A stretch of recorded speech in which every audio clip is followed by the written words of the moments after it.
নমস্কাৰ good morning সকলোকে স্বাগতম জনাইছোঁ বিশ্বাসী বন্ধু ইউটিউব চেনেলটোলৈ। আপোনালোকে জানে যে পৰীক্ষা খুবেই ওচৰত, গতিকে আমি দিনত 3টাকৈ ক্লাছ আনিছোঁ আপোনালোকৰ কাৰণে, যাতে সকলোৱে কম সময়ৰ ভিতৰত আমি সিলেবাছ কেইটা কমপ্লিট কৰিব পাৰোঁ। আৰু ADRE grade 3 grade 4 model question paper ৰাতিপুৱা 8 বজাত প্ৰতিদিনে আহিব। আপোনালোকে প্ৰতিদিনে ৰাতিপুৱা 8 বজাত এই কুৱেশ্যন পেপাৰখন পাব। মডেল কুৱেশ্যন পেপাৰ সিৰিজটো এইকাৰণে লৈ অহা হৈছে, আমি যিবোৰ পঢ়িলোঁ, যিবোৰ আমাৰ এতিয়ালৈকে পঢ়া হ'ল, প্ৰতিদিনে ৰাতিপুৱা সেইকেইটা কুৱেশ্যন আমি ৰিপিট পাম বা সেইকেইটা কুৱেশ্যন আমি নিজে প্ৰেক্টিছ কৰিবলৈ পাৰিম। গতিকে আজিও আপোনালোকৰ কাৰণে 30টা কুৱেশ্যন লৈ আহিছোঁ মডেল কুৱেশ্যন পেপাৰ, যি এক্সপেক্টেড আপোনাৰ পৰীক্ষাত কেনেকুৱা ধৰণৰ কুৱেশ্যন আহিব পাৰে। নতুন চিলেবাছ আপোনালোকে গমে পাইছে। চ' চিলেবাছ মতে আপোনালোকৰ এই মডেল কুৱেশ্যন পেপাৰ চিৰিজটো লৈ আহিছে। গতিকে ইয়াতে জিকে পাৰ্টটো থাকিব। চ' আজি আপোনাৰ পেপাৰ 4 ভিডিঅ' হ'ব। চ' যিসকল বন্ধু বান্ধৱী আমাৰ বিশ্বাসী বন্ধু চেনেলত আজি প্ৰথমবাৰ নতুন আহিছে, চেনেলটো ছাবস্ক্ৰাইব কৰি দিবলৈ নাপাৰিব। বেছি কথা নকওঁ, ৰাতিপুৱা পঢ়িলে দিনটোলৈ মনত থাকে।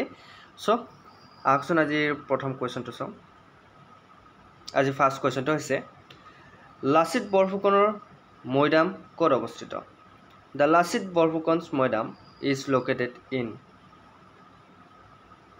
সময় দিছোঁ, শুদ্ধ উত্তৰটো কমেণ্ট কৰক।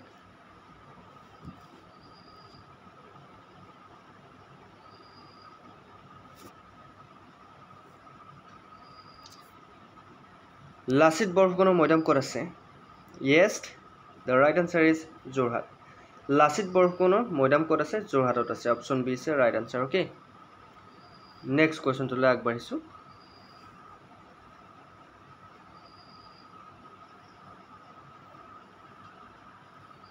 অ'কে,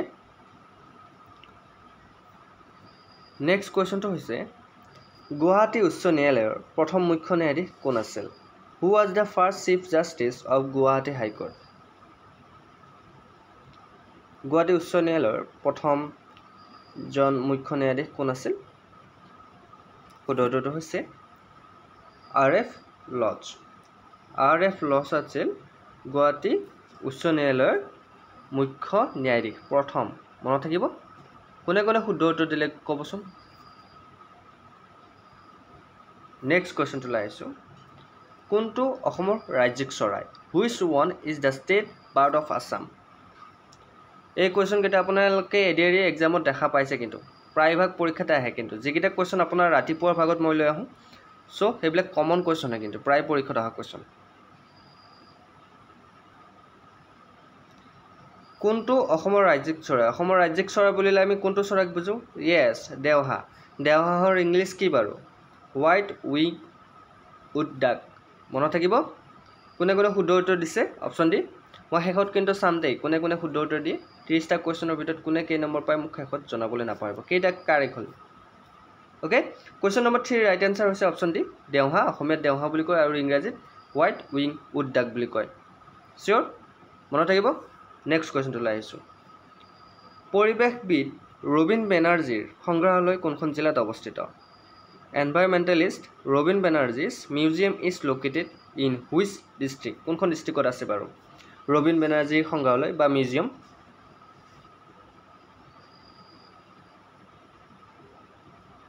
কোনখন ডিষ্ট্ৰিক্টত আছে? একদম কাৰেক্ট হৈছে, গোলাঘাট ডিষ্ট্ৰিক্টত আছে। ক'ত আছে? গোলাঘাট ডিষ্ট্ৰিক্টত কি আছে? ৰবীন বেনাৰ্জীৰ সংগ্ৰহালয় আছে। মনত থাকিব।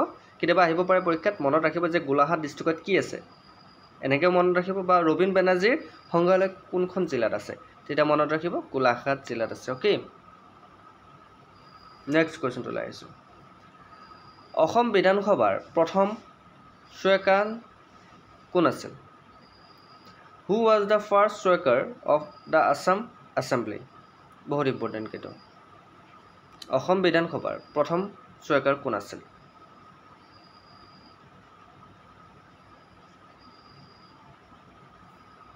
The correct answer is Babu Bosant Kumar Das. Okay, option A is the right answer. মনত থাকিব। নেক্সট কুৱেশ্যনটো লাগিছে। অসমৰ প্ৰথমখন গ্ৰন্থমেলা ক'ত অনুষ্ঠিত হৈছিল? The first book fair of Assam was held in. এইটো কিন্তু আহে। কিন্তু অসম আপোনাৰ আছামীয়া বুকৰ চিৰিজটোত মই অলৰেডি কৈছিলোঁৱেই যে অসমৰ বিষয়ে যিকেইটা কুৱেশ্যন আছে সেইকেইটা আপোনালোকে প্ৰায় চাবই, সেইকেইটা আপোনালোকে নেৰিব, যিমান আছে সিমান কুৱেশ্যন চাওক। আপোনালোকে নাভাবিব যে আজি এইকেইটা কুৱেশ্যন চালোঁ হৈ গ'ল বাষ্ট, সেইটো কেতিয়াও নাভাবিব।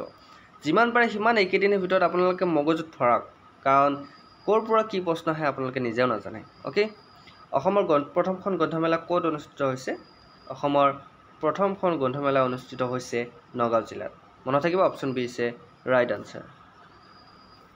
মনত থাকিব অপশ্যন বি ইছে ৰাইট আনচাৰ। অসমৰ প্ৰথমখন গ্ৰন্থমেলা ক'ত অনুষ্ঠিত হৈছে? নগাঁও জিলাত। অ'কে, নেক্সট কুৱেশ্যনটো লৈ আহিছোঁ। ভাৰতৰ প্ৰথম ভাৰতীয় জিলা দণ্ডাধীশ কোন আছিল? Who was the first Indian district magistrate in India? Okay, কুৱেশ্যনটো আকৌ কৈছোঁ, who was the first Indian district magistrate in India? ভাৰতৰ প্ৰথম ভাৰতীয় জিলা দণ্ডাধীশ কোন আছিল? শুদ্ধটো কমেণ্ট কৰা। মৰ্ণিং ক্লাছ হয়, জানে মৰ্ণিং ক্লাছত আমি মক টেষ্ট হিচাপে লৈ আহোঁ এইটো ভিডিঅ'। এইটো ভিডিঅ'ত আপোনালোকক টাইম দিয়া হয় যাতে শুদ্ধ উত্তৰটো দিব পাৰে। ইয়াৰ শুদ্ধ উত্তৰটো হৈছে অপশ্যন এ। কি বাৰু option A? Yes, option A হৈছে আনন্দৰাম বৰুৱা। মনত থাকিব শুদ্ধ উত্তৰ হৈছে অপশ্যন এ। অ'কে, নেক্সট কুৱেশ্যনটো লৈ আহিছোঁ। উত্তৰ পূৰ্বাঞ্চলৰ কোনখন ৰাজ্যক লেণ্ড অফ ৰাইজিং ছান বুলি কোৱা হয়? Which north eastern state is also' called the land of rising San?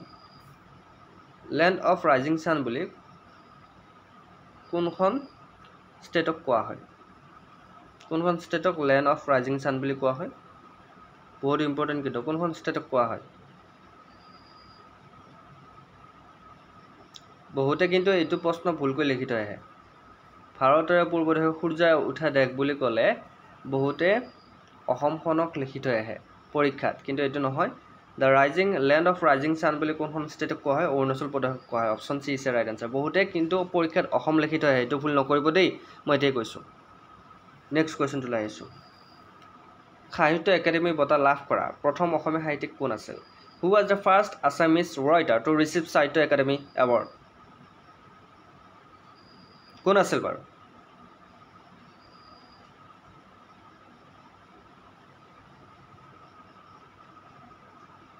শুদ্ধ উত্তৰটো হৈছে যতীন্দ্ৰনাথ। য়েছ, যতীন্দ্ৰনাথ দুৱৰা। যতীন্দ্ৰনাথ দুৱৰা সাহিত্য একাডেমী বঁটা লাভ কৰা প্ৰথমজন অসমীয়া সাহিত্যিক আছিল। মনত থাকিব? গুড। নেক্সট কুৱেশ্যনটো লৈ আহিছোঁ। আধা লিখা দস্তাবেজৰ আত্মজীৱনী এইখন কাৰ? আধা লিখা দস্তাবেজ ইজ দ্য অট'বায়োগ্ৰাফি অফ। এইখন কাৰ আত্মজীৱনী? আধা লিখা দস্তাবেজ। কোনে ক'ব পাৰিব?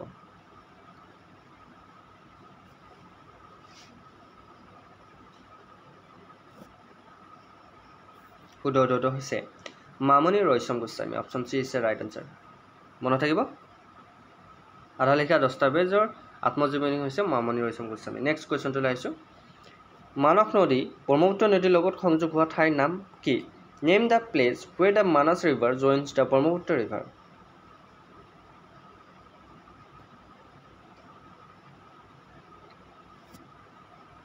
The correct answer is option B Jogighopa. Jogighopa, মনত থাকিব যোগীঘোপা। বহুত ইম্পৰ্টেণ্ট কিন্তু। নেক্সট কুৱেশ্যনটো লৈ আহিছোঁ। অসম চুক্তিৰ বাবে তলৰ কোনটো শোধনাগাৰ স্থাপন কৰা হৈছিল? Which of the following refinery was established due to Assam accord? বহুত ইম্পৰ্টেণ্ট কিন্তু। অসম চুক্তি কেতিয়া হৈছিল? অসম চুক্তিৰ সময়ত তাৰমানে এটা শোধনাগাৰ স্থাপন কৰা হৈছিল। কিহত? অসম চুক্তিৰ সময়ত। অসম চুক্তিৰ সময়ত কোনটো শোধনাগাৰ তেতিয়া স্থাপন কৰা হৈছিল? কোনে জানে? শুদ্ধ উত্তৰটো কোনটো হ'ব? য়েছ, কাৰেক্ট, নুমলীগড়। নুমলীগড় যিটো ৰিফাইনাৰী সেইটো আপোনাৰ অসম চুক্তিৰ সময়ত বা অসম চুক্তিৰ বাবে শোধনাগাৰটো নুমলীগড় শোধনাগাৰটো স্থাপন কৰা হৈছিল। অপশ্যন চি ইছে ৰাইট আনচাৰ। নেক্সট কুৱেশ্যনটো লৈ আহিছোঁ। নামেৰি ৰাষ্ট্ৰীয় উদ্যানৰ মাজেৰে কোনখন নদী বৈ গৈছে? Which river flows through Nameri national park? কোনখন নদী গৈছে বাৰু নামেৰি নেশ্যনেল পাৰ্কৰ মাজেৰে বৈ?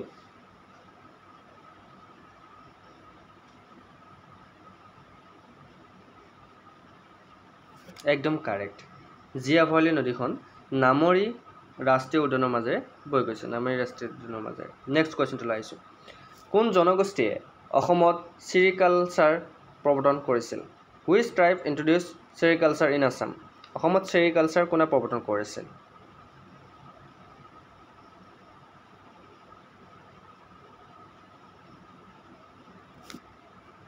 শুদ্ধটো হৈছে অপশ্যন ডি বড়োসকলে বড়ো জনগোষ্ঠীয়ে অসমত সেৰিকালচাৰ প্ৰৱৰ্তন কৰিছিল মনত থাকিব গুড নেক্সট কুৱেশ্যনটোলৈ আহিছোঁ তলৰ কোনটো অসমীয়া ৰোমান্টিক কবিতা which of the following is the first Assamese romantic poem first Assamese romantic poem বুলি ক'লে ইয়াৰ ভিতৰত কোনটো পয়েম বা কোনটো কবিতাক জনা যায় বহুত ইম্পৰ্টেণ্ট কিন্তু দেই আহিব পাৰে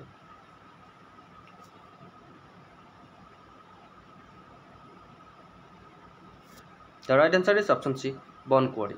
Okay, first Assamese romantic poem is Bon Quarry. Next question to laisu. Ahom Sahitya Sabhar logo design kune korisil. The logo of the Assam Sahitya Sabha was designed by. Kune Ahom Sahitya Sabhar logo to design korisil, protik to design korisil, kune korisil. Naam to kar kar monot ase baru. Ahom Sahitya Sabhar protik kune design korisil. Sao kun kun Asamiya comment kora moi etu আপোনালোকে জানে ৰাতিপুৱাৰ টাইমটো live চলি থাকে so premier হয় মই কমেন্টবোৰ পঢ়ি থাকো কিন্তু আপোনালোকে কমেন্ট কৰক একদম শুদ্ধটো হৈছে যুগল দাস অসম সাহিত্য সভাৰ যেটো প্ৰতীক বা যেটো লোগো হেতু যুগল দাসে ডিজাইন কৰিছিল মনত থাকিব নেক্সট কোৱেশ্চনটো লাইছো কোন বছৰত সংগীত নাটক একাডেমীয়ে সত্ৰীয়া শাস্ত্ৰীয় নৃত্য হিচাপে স্বীকৃতি দিছিল in which year Sangeet Natak Akademi recognized Sattriya as a classical dance কেতিয়া কৰিছিল বাৰু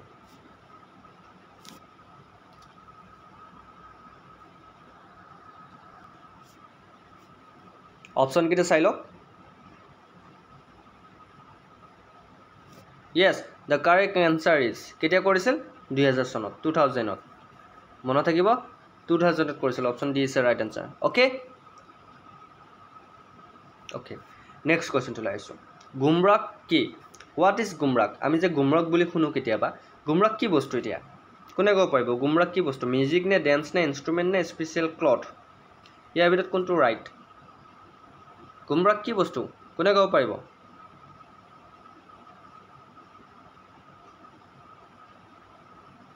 yes একদম কাৰেক্ট হৈছে গুমৰাক হৈছে ড্যান্স কি গুমৰাক হৈছে ড্যান্স নেক্সট কোৱেশ্চন টো লাইছো অসম ৰত্ন বঁটা কোনে প্ৰথমে লাভ কৰিছিল বা অসম ৰত্ন বঁটা কোন প্ৰথম প্ৰাপক আছিল হু was the first recipient of Assam Ratna award Assam ৰত্ন বঁটা কোনে লাভ কৰিছিল প্ৰথমে কোনে লাভ কৰিছিল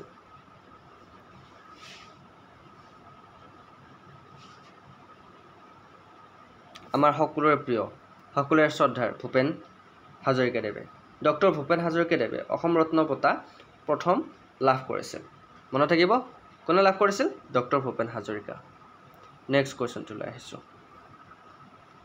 তলৰ কোনটো মছজিদ অসমৰ আটাইতকৈ পুৰণি মছজিদ which one of the following is the oldest masjid in Assam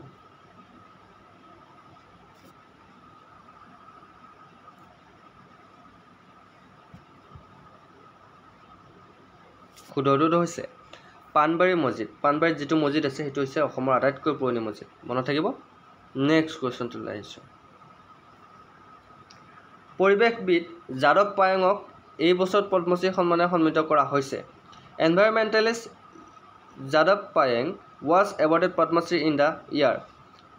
আপোনালোকে জানে যাদৱ পায়েঙক আপোনাৰ পদ্মশ্ৰী বঁটাৰে সন্মানিত কৰা হৈছিল কোৱেশ্চনটো কেতিয়াবা এনেকুৱা ধৰণে আহিব পাৰে যে যাদৱ পায়েঙক কি বঁটাৰে সন্মানিত কৰা হৈছিল ওকে তেতিয়া মনত ৰাখিব তেখেতক আপোনাৰ কি বঁটা পদ্মশ্ৰী সন্মানেৰে তেখেতক সন্মানিত কৰা হৈছিল বহুত ইম্পৰ্টেণ্ট কিন্তু এটা কোৱেশ্চন দুটা কোৱেশ্চন সোমাই আছে এতিয়া পদ্মশ্ৰী সন্মানে যেহেতু তেখেতক সন্মানিত কৰা হৈছিল কিমান চনত কৰা হৈছিল কাৰ কাৰ মনত আছে বাৰু চনটো কাৰ কাৰ মনত আছে একদম কাৰেক্ট তেখেতক 2015 চনত পদ্মশ্ৰী বঁটাৰে সন্মানিত কৰা হৈছিল কিমান চনত 2015 ত okay option C is right answer next question টো লাইছো শংকৰদেৱে ৰচনা কৰা সকলো গ্ৰন্থৰ ভিতৰত আটাইতকৈ সৰু গ্ৰন্থখনৰ নাম কি the smallest among all the books written by Sankardev আটাইতকৈ সৰু গ্ৰন্থখনৰ নাম কি স্মলেষ্ট বুক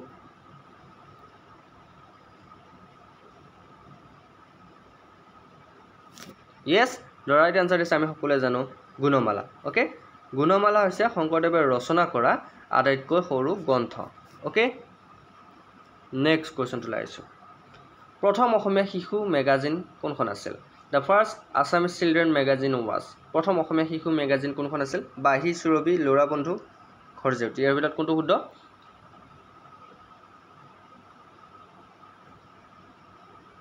একদম কাৰেক্ট ল'ৰা বন্ধু প্ৰথম অসমীয়া শিশু মেগাজিনখন আছিল ল'ৰা বন্ধু মনত থাকিব option C is the right answer next কুৱেশ্যনটো আহিছোঁ অসম সাহিত্য সভাৰ পূৰ্বসূৰী কোন আছে বা কি আছিল দ্য প্ৰিকাৰ্চাৰ অফ দ্য আছাম সাহিত্য সভা ৱাজ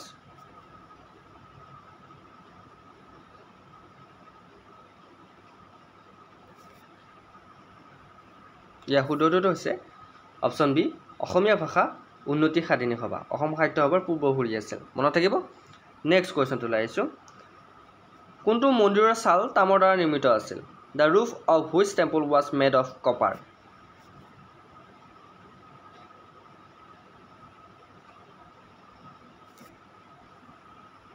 একদম কাৰেক্ট তামেশ্বৰী মন্দিৰ ছাল তামৰ দ্বাৰা নিৰ্মিত মনত থাকিব কোনটো মন্দিৰ তামেশ্বৰী মন্দিৰ নেক্সট কুৱেশ্যনটো আহিছোঁ কোন বছৰত দীপৰ বিলক চৰাই অভয়াৰণ্য হিচাপে ঘোষণা কৰা হৈছিল Deepor Beel was declared as bird sanctuary in which year কোন বছৰত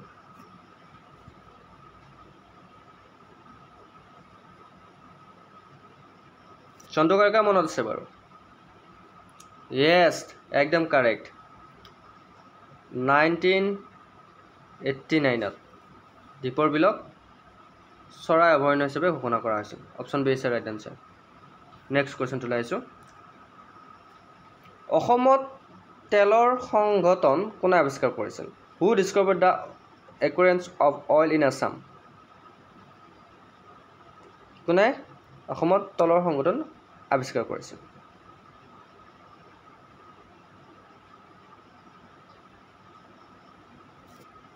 the correct answer is lieutenant R উইলকছে আৱিষ্কাৰ কৰিছিল option A is the right answer lieutenant বহুত ইম্পৰ্টেণ্ট কিন্তু পৰীক্ষাত আহিব কিন্তু আৰ উইলকছ ওকে নামটো মনত ৰাখিব নেক্সট কুৱেশ্যনটো আহিছোঁ 1950 চনত গোপীনাথ বৰদলৈৰ মৃত্যুৰ পিছত অসমৰ দ্বিতীয়জন মুখ্যমন্ত্ৰী কোন আছিল after the death of Gopinath Bordoloi in 1950 the second chief minister of Assam এইটো কুৱেশ্যন মই অলৰেডি এদিন সুধিছোঁ ছেকেণ্ড চিফ মিনিষ্টাৰ আছিল গোপীনাথ বৰদলৈৰ মৃত্যুৰ পিছত বিষ্ণুৰাম মেধি কোন আছিল বিষ্ণুৰাম মেধি কিন্তু আহিব পাৰে পৰীক্ষাত আহিবই কিন্তু 100% চিয়'ৰ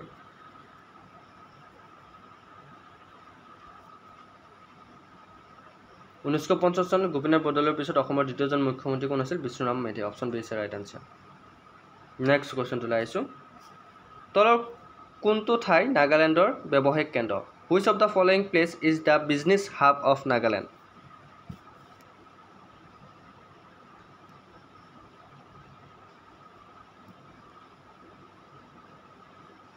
শুদ্ধটো হৈছে Dimapur option A is the right answer মনত থাকিব ডিমাপুৰ নাগালেণ্ডৰ ব্যৱসায়িক কেন্দ্ৰ নেক্সট কুৱেশ্যনটোলৈ আহিছোঁ কোন ঠাইত ফেলকন ফেষ্টিভেল উদযাপন কৰা হয় falcon festival is celebrated in which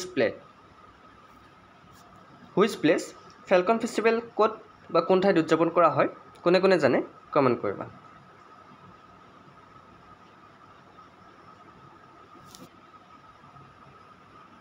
শুদ্ধটো হৈছে ফেলকন ফেষ্টিভেল উমৰাংচুত উদযাপন কৰা হয় ক'ত উদযাপন কৰা হয় উমৰাংচু নামৰ এটা ঠাইত উদযাপন কৰা হয় এতিয়া উমৰাংচু ক'ত আছে মোক কমেণ্ট কৰিবচোন সকলোৱে নেক্সট আপোনাৰ ভিডিঅ'ত আমি লগ পোৱাৰ আগতে এটা কথা কৈ লওঁ আজি যিকেইটা কুৱেশ্যন আমি ডিছকাছ কৰিলোঁ প্ৰতিটো কুৱেশ্যনত 1 নম্বৰকৈ আছিল গতিকে আমি 30টা কুৱেশ্যন যিহেতু ডিছকাছ কৰিলোঁ মনত থাকিব 30টা কুৱেশ্যন আমি যিহেতু ডিছকাছ কৰিলোঁ গতিকে প্ৰতিটো কুৱেশ্যনত যিহেতু 1 নম্বৰকৈ আছে 30 × 1 য়েছ 30 গতিকে 30 নম্বৰ ভিতৰত কোনে কোনে কিমান নম্বৰ পালে মোক কমেণ্ট কৰিবলৈ জনাবলৈ নাপাহৰিব আৰু আমাৰ টেলিগ্ৰাম চেনেল এটা আছে বিশ্বাসী বন্ধু আপোনাৰ অফিচিয়েল বুলি তাতে আপোনালোকে পিডিএফবোৰ পাব আমাৰ টেলিগ্ৰাম চেনেলত জইন হৈ ল'ব পাৰে আমাৰ বিশ্বাসী বন্ধুৰ ভিডিঅ'বোৰ চাই কেনেকুৱা পায় সেয়াও জনাবলৈ নাপাহৰিব আৰু আমাৰ লগত ডাইৰেক্ট কণ্টেক্ট কৰিব পাৰে আমাৰ ইনষ্টাগ্ৰাম আইডিত চ' আমাৰ ক্লাছবোৰ আহি থাকিব দিনত 3টা নেক্সট আপোনাৰ আবেলি 3টা বজাত এটা ক্লাছ আহিব 7টা বজাত ক্লাছ আহিব ক্লাছবোৰ এটেণ্ড কৰিব চ' আজিলৈ মানে নেক্সট ভিডিঅ'ত আকৌ লগ পোৱাৰ প্ৰতিশ্ৰুতিৰে জয় হিন্দ জয় অসম